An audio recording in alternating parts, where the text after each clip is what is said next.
isn't just a play date to you.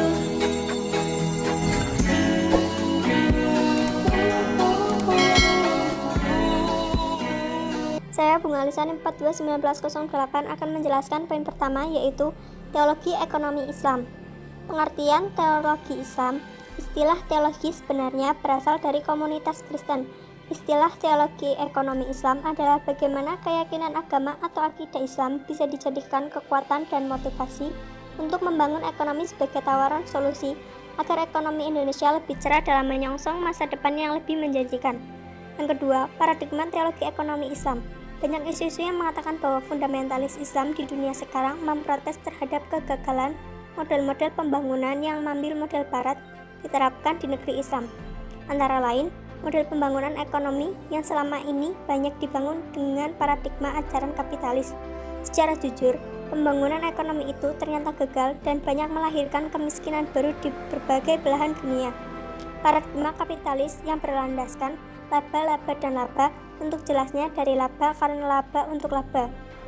Dengan adanya hal seperti itu, teologi ekonomi ingin menyelaraskan antara kebahagiaan materi dan rohani setiap individu dan kesejahteraan bersama, dengan mengedepankan keimanan dalam hati setiap individu dan mengedepankan kepentingan kesejahteraan masyarakat, bukan semata-mata untuk kepentingan keegoisan pribadi.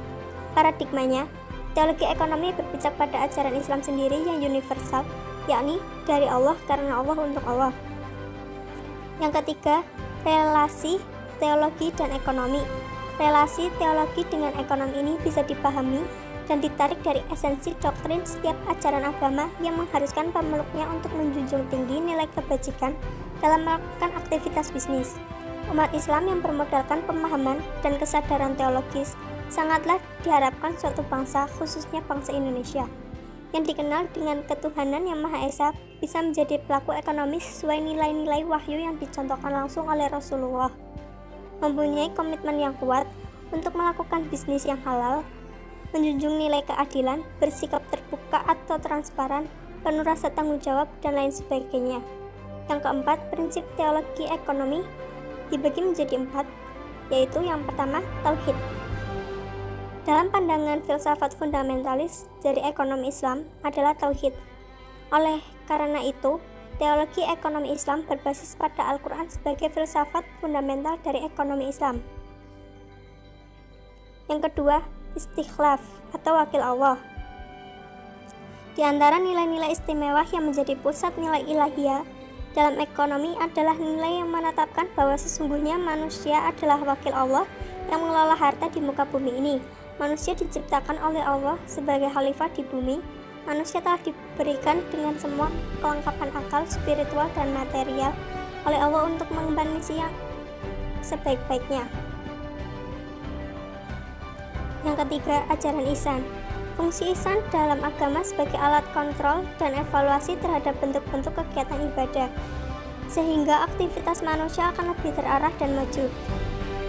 Merupakan keyakinan manusia dalam perjalanan hidup di dunia yang didapat dengan budi pekerti yang baik, yaitu akhlak. Manusia merasa dirinya selalu diawasi dan dipantau oleh Allah, sehingga manusia dalam menjalani kehidupan ini harus berakhlak yang baik. Dengan tindakan ihsan, kehidupan akan terasa indah dan sempurna dengan berbuat kebaikan yang menyejukkan masyarakat. Yang keempat, kesetaraan. Al-Quran mengajarkan kesetaraan dalam hak-hak manusia, termasuk dalam perekonomian masyarakat. Kedudukan manusia sama di hadapan Allah sebagaimana sabda Nabi Muhammad.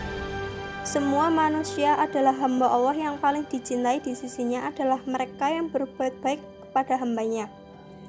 Kriteria untuk menilai seseorang bukanlah dipandang dari bangsa, ras, warna kulit, tetapi tindakan pengabdian dan ketakwaan kepada Allah secara vertikal dan kemanusiaan secara horizontal.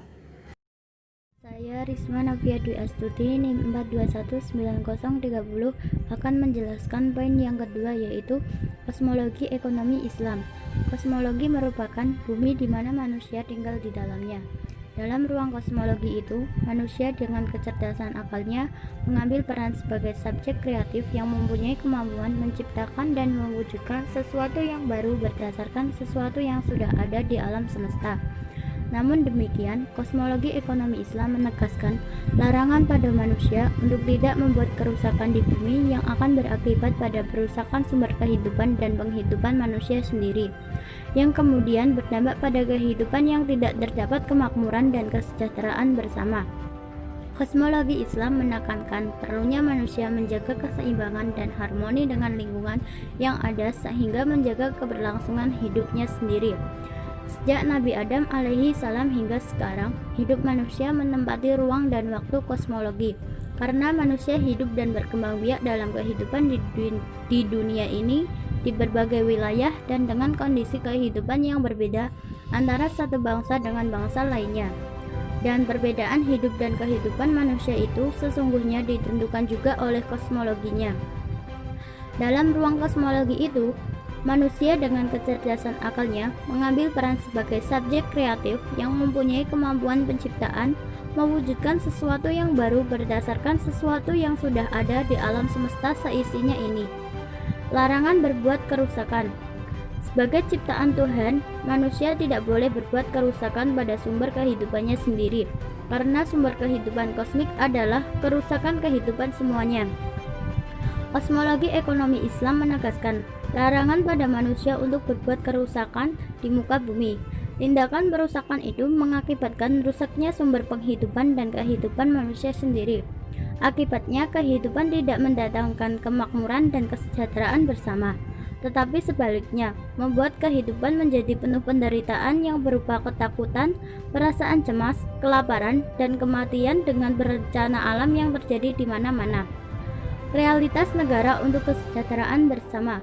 Sesungguhnya negara didirikan untuk tujuan merawat kosmik guna kelangsungan kehidupan bersama. Eksistensi suatu negara didirikan untuk kebaikan bagi kehidupan semua makhluk hidup. Untuk mencapai kehidupan yang sejahtera, negara yang baik adalah negara yang dapat menjamin keamanan bagi semuanya, dapat menyediakan kebutuhan pangan, papan, dan sandang yang baik yang didapatkan dari kehidupannya yang makmur dengan penghasilan yang memadai dari pengolahan lahan pertanian dan perkebunan yang melahirkan bahan-bahan makanan yang menyehatkan. Hai, saya Mas Turoh, NIM 219-33 akan menjelaskan poin yang ketiga, yaitu antropologi ekonomi Islam. Dalam kegiatan ekonomi dan bisnis, faktor manusia sangatlah penting karena manusia di samping sebagai subjek ekonomi dan bisnis juga menjadi objeknya. Oleh karena itu, kegiatan ekonomi dan bisnis akan ditentukan oleh kualitas sumber daya manusianya. Antropologi ekonomi Islam adalah prinsip adanya monodualisme dan monopluralisme dalam kegiatan ekonomi karena ekonomi adalah bagian dari kegiatan manusia. Dalam tahap ini, ekonomi merupakan kegiatan yang monodualisme, artinya bukan hanya untuk memenuhi kebutuhan jasmani tetapi juga rohani. Jasmani bagian dari kosmos dan rohani bagian dari theos.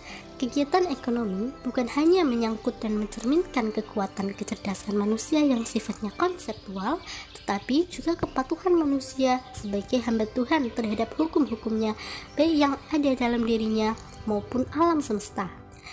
Di samping itu, antropologi ekonomi Islam juga menekankan adanya prinsip monopluralisme dalam kegiatan ekonomi yang multidimensional, sehingga problem ekonomi seperti kesejahteraan, keadilan, dan kemiskinan tidak bisa dipecahkan dengan pendekatan tunggal.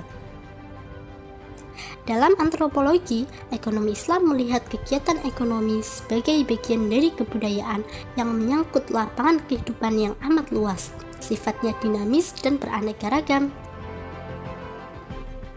Trilogi Tauhid, Teologi, Kosmologi, dan Antropologi dalam Islam merupakan dasar pembentukan dan pengembangan kebudayaan Islam, sehingga ekonomi Islam sebagai bagian dari kebudayaan yang tidak dapat dilepaskan dari prinsip adanya trilogi di dalamnya.